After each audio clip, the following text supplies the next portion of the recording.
क्योंकि सबसे बड़ा जो शत्रु कहा गया है ज्ञान रिसीव करने के लिए वो एक है अहंकार। ये समझिएगा कि आप जो ध्यान कर रहे हैं वो सिद्धि के लिए ध्यान मत कीजिए, वो एस्ट्रल ट्रैवल के लिए ध्यान मत कीजिए कि आउट ऑफ बॉडी एक्सपीरियंस हो जाए। नहीं, यहाँ पे इन सारे एक्सपीरियंसेस से बहुत ऊपर है एक चीज, वो है स्पिरिचुअल विजडम। स्पिरिचुअल एक्सपीरियंस से बहुत जरूरी है स्पिरिचुअल विजडम। उस ज्ञान के लिए भागिए, उस ज्ञान को धुरी बनाए, क्योंकि इन सब के बाद पतंजलि स्पष्ट शब्दों में लिखेंगे कि इन सारी सिद्धियों का कोई मतलब नहीं है, इनको भी छोड़ देना है और फिर केवल्य की बात करेंगे वो।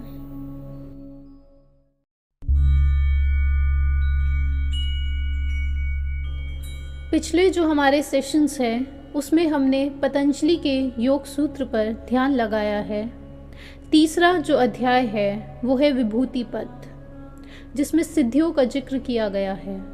सिद्धि यानी कुछ ऐसी एबिलिटीज जो अभी इस दुनिया में हमें लग सकता है कि ये तो एक प्रकार की सुपरनैचुरल पावर्स हैं, कि नहीं ऐसा एग्जिस्ट नहीं करता है, ऐसा ऊपर ऊपर से देखने में लग सकता है। लेकिन इन सिद्धियों का जिक्र पतंजलि के योग सूत्र में किया गया है। उदाहरण के लिए कोई ऐसी सिद्धि जिससे इंसान जो है वो पानी पर चल पा रहा है, ऐसी सिद्धि हो सकती है। ऐसी सिद्धि जिससे इंसान जो है वो फ्यूचर देख पा रहा है, या फिर वो अपनी खुद की पास्ट लाइफ देख पा रहा है, या फिर स्पेस में दूर कहीं क्या हो रहा है वो देख पा रहा है, जिसे कहा जाता है एक शब्द में अवधि ज्ञान। ये सिद्धि, या फिर इस प्रकार की सिद्धि कि आप हवा में उड़ने लग जाएं, ये भी एक सिद्धि है। या फिर इस प्रकार की सिद्धि कि आप अगर किसी हाथी को देख रहे हैं और उसकी जितनी स्ट्रेंथ आपके अंदर आ जाए, वो भी एक प्रकार की सिद्धि कही गई है। और इसको चैप्टर को समझने से पहले एक जरूरी बात कि CIA के जो डॉक्यूमेंट्स हैं उनमें इस प्रकार की एबिलिटीज का जिक्र किया गया है। उदाहरण के लिए रिमोट व्यूइंग, उदाहरण के लिए टेलीकाइनेसिस, टेलीपैथिक एबिलिटीज। तो अभी तो पतंजलि के योग सूत्र में हम पढ़ेंगे, लेकिन ताकि आपके मन में, क्योंकि जो हमारा जो स्कूलिंग सिस्टम है, जैसी हमारी कंडीशनिंग रही है, उसमें हम इन एबिलिटीज को झूठ मान लेते हैं। हम इसे सुपरनैचुरल वर्ड जो दिया गया है, हम इसे मिथ मान लेते हैं कि नहीं ऐसा नहीं होता। लेकिन उसी बुद्धि को तोड़ने के लिए ये बात कही जा रही है कि CIA, जो कि USA की सीक्रेट एजेंसी है, CIA, उसके डॉक्यूमेंट्स एकदम डीक्लासिफाइड डॉक्यूमेंट्स है, जिनका जिक्र हमने पिछले बहुत सारे सेशंस में किया है कि इन एबिलिटीज़ के बारे में उन्होंने बताया है। ऐसे बहुत सारे लोग हैं, ऐसे बहुत सारे बच्चों के साथ उन्होंने एक्सपेरिमेंट्स करे हैं जिनके पास ये एबिलिटीज़ होती हैं। वो टेलीपैथी कर लेते हैं, वो टेलीकाइनेसिस कर लेते हैं। तो ये बातें आपको समझनी है, आपको खुद से उन डॉक्यूमेंट्स को पढ़ना चाहिए, ताकि सबसे पहले इस प्रकार की बुद्धि को हम तोड़ें कि नहीं ऐसा नहीं होता। रखिए, बिल्कुल कोई दिक्कत नहीं है, शुरुआत यहीं से करनी चाहिए, क्योंकि आपने कहाँ देखा है कोई हवा में उड़ रहा है, आपने कहाँ देखा है ऐसे लोगों को। उदाहरण के लिए पैट प्राइस, ऐसे बहुत सारे लोग हैं, अनगिनत बहुत सारे डॉक्यूमेंट्स हमने ऑलरेडी डिस्कस भी करे हैं और टीम लाइफस्टाइल चैनल पर उनके कुछ वीडियोस भी अपलोड कर दी जाती हैं। आज जो सूत्र हमें समझने हैं, धारण, ध्यान, समाधि। लेकिन अक्सर जो ध्यान कर रहे हैं वो धारण नहीं कर पाते हैं, और जो धारण कर लेते हैं वो ध्यान नहीं लग पाता है। ये बहुत बड़ी दुविधा होती है योगियों में। उसको समझाने के लिए ये छोटी सी कहानी हमें याद आती है। ये जो कहानी है, इसमें एक माली है। वो जो माली है वो बहुत ही बड़े दिल का था। जो भी बच्चे, जो भी गांव से, कोई दूर दूर से, शहर से उसके यहाँ आया करते थे और आम उससे मांगते थे। उसके माली का जो पूरा उसका गार्डन था, उसमें बहुत अच्छे अच्छे आम लगा करते थे और वो बच्चों को बांटता रहता था वो आम। एक दिन एक शहर से एक इंसान आया, उसने बहुत सुना था कि इस माली के पास ऐसे आम होते हैं कि आपने कभी उसका स्वाद नहीं चखा होगा, बहुत स्वादिष्ट आम होते हैं। तो वो शहर वाला इंसान जो उस माली के पास गया और उसने उससे एक आम मांगा, लेकिन उस दिन उस माली ने उसको आम देने से मना कर दिया। शहर वाला इंसान बहुत हैरान, आसपास के लोग भी बहुत हैरान कि ऐसा तो कभी नहीं किया इसने। तो उस शहर वाले इंसान ने पूछा कि आप मुझे आम क्यों नहीं दे रहे हैं, कारण बताओ। तो उस माली ने ऐसा जवाब दिया जो आज हम सब की स्थिति हो रखी है। उसने बोला कि मैं आम तुम्हें इसलिए नहीं दे रहा हूं क्योंकि मुझे दिखती है एक चीज कि तुम अभी मुझसे आम लोगे आज, फिर उसके बाद तुम्हें ये आम बहुत स्वादिष्ट लगेगा, स्वाभाविक है। कल तुम दोबारा से आओगे आम मांगने, मैं तुम्हें दोबारा से आम दूंगा। तीसरे दिन तुम दोबारा आओगे मेरे इस गार्डन में मुझसे आम मांगने, इस बगीचे में आम मांगने आओगे, मैं तुम्हें दोबारा से आम दूंगा। चौथे दिन तुम मेरे साथ मेरे घर चल पड़ोगे और तुम मेरे घर जाओगे, वहां पर तुम बैठकर चाय पियोगे और तुम्हें मेरी बेटी दिखेगी और मेरी बेटी बहुत सुंदर है, तुम्हारी ही उम्र की है। तुम दोनों में आंखों ही आंखों में कुछ बातें होंगी। उसके बाद वो तुम्हें छुप के देखेगी, तुम उसे छुप के देखोगे, तुम दोनों की आंख में चोली शुरू हो जाएगी। धीरे धीरे कुछ दिन बाद तुम दोनों का प्रेम संबंध बन जाएगा। प्रेम संबंध कुछ दिन चलेगा, उसके बाद तुम मेरी बेटी से विवाह कर लोगे और इतना ही नहीं, तुम मेरी बेटी से विवाह कर लोगे, उसे शहर ले जाओगे। उसके बाद तुम दोनों का बच्चा हो जाएगा और उसके कुछ दिन बाद मुझे लगता है तुम मेरी बेटी को छोड़ दोगे। बच्चा होने के बावजूद बच्चा और मेरी बेटी दोनों मेरे घर वापस आ जाएंगे और मुझे बहुत दुख होगा, मुझे बहुत क्रोध आएगा और उसी क्रोध में मैं दोबारा तुम्हें ढूंढने के लिए शहर जाऊंगा और जहां तुम मुझे दिखोगे मैं तुम्हारा कत्ल कर दूंगा। और तुम्हारा कत्ल हो जाए वो भी दिक्कत नहीं है, उसके बाद मुझे जेल हो जाएगी। तो इसलिए मैं तुम्हें ये आम नहीं दूंगा ताकि मुझे जेल ना हो जाए। उसने बोला कि मैं ये एक्शन नहीं कर रहा हूं। क्या एक्शन? तुम्हें आम नहीं दे रहा हूं, इसके पीछे कुछ कॉजेस है। कॉज एंड इफेक्ट करा उस माली ने, बिल्कुल करा। लेकिन यही एग्जैक्टली स्थिति हर इंसान के साथ जो अभी शुरुआत कर रहे हैं ध्यान की, जिन्हें अभी प्रज्ञा नहीं है, विजडम अभी अंदर नहीं उतरा है, जिन्हें अभी प्रत्याहार की स्थिति समझ नहीं आई है, उनके साथ यही स्थिति होती है। एग्जैक्टली यही स्थिति कि ध्यान करने बैठते हैं, एक याददाश्त से दूसरी याददाश्त पर जंप करते जाते हैं। एक मेमोरी आई, दूसरी मेमोरी आई, तीसरी मेमोरी आई, चौथी मेमोरी आई और वो मेमोरी आई जा रही है। लेकिन आपको ये नहीं करना है। पतंजलि इस बात को बहुत क्लियरली बोल रहे हैं कि प्रत्याहार की स्थिति को समझो, धारण की स्थिति को समझो। आप कभी ट्राई कीजिएगा, आप कभी 2 घंटे 3 घंटे ध्यान में बैठिएगा तो आपको समझ में आएगा कि आप एक ऐसी जगह पर, एक ऐसी स्थिति आपने एक ऐसी जगह पर, आप एक ऐसी मेमोरी पर अटक चुके हैं जिसे सोचकर आपको लगेगा मैं यहाँ पहुंचा कैसे था। उसके पीछे पूरी कहानी चल रही होती है, उसके कॉज पर जाएंगे जब आप। पूरी ये जो माली की कहानी सुनी, ऐसी कहानियों में हम उलझ चुके होते हैं। यानी कि अभी धारण नहीं हो पाई है चीज। उदाहरण के लिए आपने कभी अपनी 12वीं की जो फिजिक्स टीचर थी उनके बारे में आप सोच रहे हैं ध्यान में, और फिर आपको ख्याल आया, अंदर से एक आवाज उठी, उस टीचर के बारे में क्यों सोच रहे हैं? फिर आपको जवाब मिला कि अरे टीचर के बारे में इसलिए सोच रहे थे, शायद आज इंजन के बारे में कुछ पढ़ा था। या फिर आपको याद आएगा कि आज मैं एक अपने 12वीं के जो पुराना फ्रेंड था उससे मिला था, तो उसने कुछ बातचीत करी थी, फिर उसने बातचीत करी, वहां से ध्यान में घूम फिर के मैं आज उस टीचर के बारे में सोच रहा था। ये आवाज अंदर से आएगी, उसके कॉज पर आप गए। अब ये जो मेमोरी शिफ्टिंग हो रही है, यानी कि धारण नहीं हो पा रहा है। जैसे एक मूवी चलती है, वो मूवी हम कैसे देख पाते हैं? मूवी ऐसे समझ लीजिए कि FPS होता है, फ्रेम पर सेकंड। उसमें अलग अलग पिक्चर्स होती है, वो रोल चल रहा होता है पिक्चर्स का। वो जो पिक्चर्स है वो हर फ्रेम में वो पर सेकंड बदलता जा रहा है। तो हमें एक पूरी मूवी की तरह दिखाई देती है, वो पिक्चर्स का रोल बदल रहा होता है। बिल्कुल वैसे ही ध्यान में हमारे सर घटित हो रहा है। इसलिए पतंजलि ने अपने जो पहले चैप्टर में जो पहले 12 सूत्र है, जो उसमें दूसरा सूत्र है, उसमें उन्होंने योग की डेफिनेशन को क्लियर कर दिया है कि चित्त वृत्ति निरोध, कि चित्त की वृत्तियों को निरोध करना है। कौन सी वृत्ति? उसमें सबसे बड़ी वृत्ति जो है याददाश्त, मेमोरी,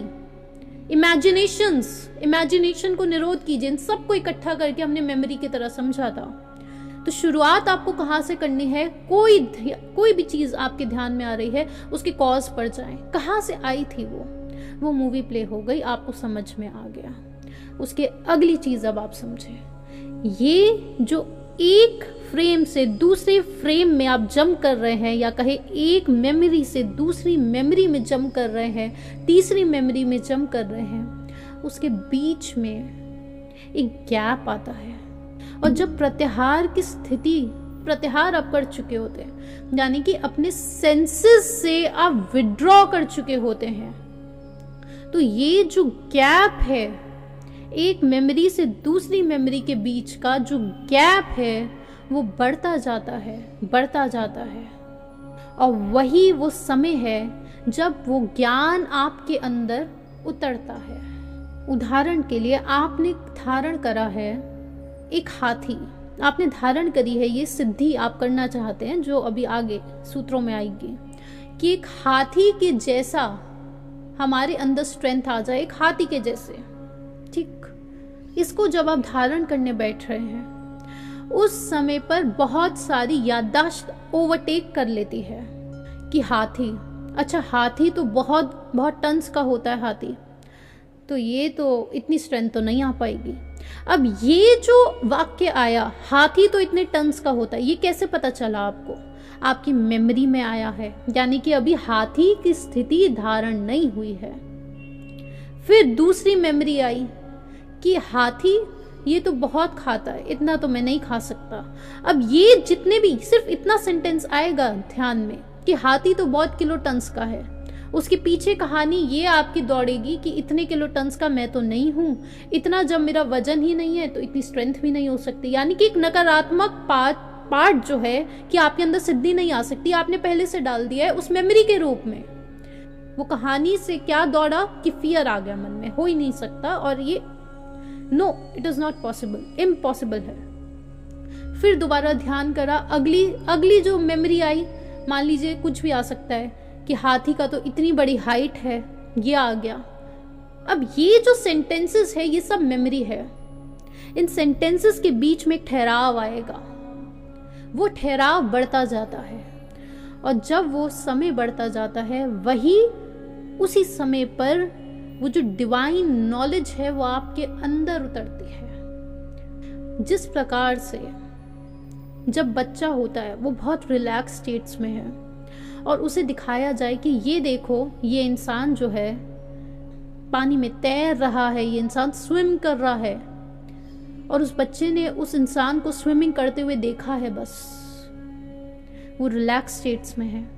उसी समय पर वो स्विमिंग सीख जाता है। अब वो बच्चे को जब पानी में फेंका जाता है, ये बहुत कॉमन है कि बच्चों को पानी में बस ऐसे ही फेंक दिया जाता है और वो स्विमिंग सीख जाते हैं। बहुत सारे बच्चे बस ऐसे ही स्विमिंग सीख जाते हैं। वो किस विधि से स्विमिंग सीखे हैं? किस विधि से आप साइकिल चलाना सीखे थे? कौन सी विधि है आप बताएं? वो नॉलेज अंदर उतरती है सिर्फ और सिर्फ देखने मात्र से। वो आपके अंदर नॉलेज उतर जाती है, एक प्रकार की सिद्धि उतर गई उसके अंदर, उसके शरीर में कुछ बदलाव आ जा रहे हैं। वो समझ जा रहा है कि स्विमिंग कैसे करनी है, कैसे सीखा ये नहीं पता। ये जो धारण की स्थिति है ये क्यों नहीं हो पाती है? क्योंकि प्रत्याहार, सेंसेस विड्रॉ नहीं करे हैं। तो इसलिए योगी जो है वो केव में जाके बैठ जाते हैं, और इसी के लिए सेंसरी डेप्रिवेशन के लिए ज्ञानफील्ड एक्सपेरिमेंट्स बने हैं। और वो प्रत्याहार कैसे करना है उसकी विधि भी पतंजलि बताते हैं कि एक तो ये है आप केव में बैठ गए, लेकिन उसके आगे भी स्थितियां हैं कि आप प्रत्याहार तब कर पाएंगे जब आप ये जो सेंसेस है इस पर ध्यान लगाएंगे। उदाहरण के लिए कोई आवाज आपके कानों पर पड़ रही है और आपने उस पर ध्यान लगाया है कि ईयर्स कैसे आवाज सुन पा रहे हैं, हियरिंग जो है, हियरिंग वो कैसे हो पा रही है। ये जो सीइंग एक्टिविटी है, सीइंग आंखों से जो देख रहे हैं, देखना, ये कैसे हो पा रहा है, उस स्थिति को आपने धारण कर लिया है। ये प्रत्याहार का बता रहे हैं। उस स्थिति को अगर हम समझ पाए कि सुन कैसे पा रहे हैं, देख कैसे पा रहे हैं। अभी विज्ञान के जो जवाब है उन पर मत जाइए। विज्ञान के जवाब केवल इतने ही है। आप बोलेंगे कि सामने आप देख कैसे पा रहे हैं, वो कहेंगे कि आपकी आंखों पर लाइट रिफ्लेक्ट हो रही है। अच्छा वो कैसे हो रही है? क्योंकि मेरे पास आइरिस है। अच्छा वो कैसे? वो कहेंगे कि कॉर्निया है, कॉर्निया मेरा कॉर्निया जो है वो एकदम सही है। वो कहेंगे वो कैसे? उसकी मसल्स रिलैक्स हो रही है, कॉन्ट्रैक्ट हो रही है। अच्छा वो कैसे हो रही है? वही तो प्रश्न है। तो नहीं पता, तो कहेंगे स्वभाव है इसका ऐसा। अंत में स्वभाव आ जाएगा। कान कैसे सुन पा रहे हैं? अच्छा, ईयर ड्रम्स है, आवाज पड़ रही है, नहीं, लेकिन आवाज आ कैसे रही है? कानों तक, हमारे कान तक पहुंच कैसे रही? हम तक कैसे पहुंच पा रही है वो आवाज? हियरिंग एक्टिविटी कैसे हो पा रही है? उसका जवाब नहीं है। अब उसका जवाब तो भूल ही जाए कि विज्ञान के पास अभी इस वक्त हो कि वो जो बच्चा जो अपने कानों से सुन नहीं रहा था बल्कि आंखों से सुन रहा था, ये कैसे संभव हो पा रहा था? उसका जवाब फिर मौजूद नहीं है अभी तो वो एक्टिविटी कैसे हो पा रही है? अगर आपने ये समझ लिया, ये प्रत्याहार को समझने के लिए हियरिंग पे ध्यान लगाया, तो कुछ इस प्रकार की एबिलिटीज आ जाती हैं कि आप उसके बाद जब उसे विड्रॉ करना चाहते हैं कि हियरिंग इस प्रक्रिया से हो रही है, वो ज्ञान हमें हो चुका है, तो अब हम उस प्रक्रिया पे जा सकते हैं, उस स्थिति पर जा सकते हैं कि बाहर की कोई आवाज हमारे अंदर ना उतरे, क्या बाहर की कोई आवाज हमारे अंदर ना उतरे और कोई चीज हमारे आगे भी आए लेकिन हमारे आंखों से हमारे अंदर ना उतरे, क्योंकि इन इंद्रियों को वश में कर लेना है। ये ही वो स्थिति बताई गई है कि इंद्रियां आपके वश में आ चुकी हैं, या कहे आपका आज्ञा चक्र जो शब्द इस्तेमाल किया जाता है, आपका आज्ञा चक्र जो है वो एक्टिव हो चुका है, यानी कि आपकी परमिशन के बिना अब कोई भी बाहर की वस्तु आपके अंदर एंटर नहीं कर सकती, आपकी परमिशन के बिना। वो प्रत्याहार की स्थिति है कि अब कुछ भी आपके अंदर एंटर नहीं कर सकता अगर आपकी परमिशन नहीं है। और इसी धारण, ध्यान और समाधि, इन तीनों को एक साथ जोड़कर शब्द इस्तेमाल किया जाता है, संयम शब्द इस्तेमाल किया जाता है, और कुछ लोग उसे संयम भी बोलते हैं। बात को आप अपने अंदर उतार लीजिएगा कि जो इंसान अभी इसका एडिक्शन भी नहीं छोड़ पा रहे हैं कि हमें रोज 1.5 किलो मीठा खाना है, हमें मीठे का एडिक्शन है, तो सिद्धियों का एडिक्शन छोड़ पाए, ये बहुत दूर की बात हो जाएगी। सिद्धियां तो आपको मिल जाएंगी लेकिन फिर उसका एडिक्शन, उसकी वासना आपको पकड़ लेगी और वो भी छोड़नी है आपको। तो हम अपनी स्थिति समझकर तब उस विधियों पर जाएंगे आगे। और वो प्रज्ञा, वो विजडम क्या है? सिर्फ एक शब्द है कि वो ज्ञान आपके अंदर उतर सकता है या नहीं उतर सकता, वो डिपेंड करेगा आपकी रिलैक्सेशन की स्टेट्स कितनी है। क्योंकि सबसे बड़ा जो शत्रु कहा गया है ज्ञान रिसीव करने के लिए, वो एक है अहंकार। ये समझिएगा कि आप जो ध्यान कर रहे हैं वो सिद्धि के लिए ध्यान मत कीजिए, वो एस्ट्रल ट्रैवल के लिए ध्यान मत कीजिए कि आउट ऑफ बॉडी एक्सपीरियंस हो जाए, नहीं। यहाँ पे इन सारे एक्सपीरियंसेस से बहुत ऊपर है एक चीज, वो है स्पिरिचुअल विजडम। स्पिरिचुअल एक्सपीरियंस से बहुत जरूरी है स्पिरिचुअल विजडम। उस ज्ञान के लिए भागे, उस ज्ञान को धुरी बनाए, क्योंकि इन सब के बाद पतंजलि स्पष्ट शब्दों में लिखेंगे कि इन सारी सिद्धियों का कोई मतलब नहीं है, इनको भी छोड़ देना है, और फिर केवल्य की बात करेंगे वो।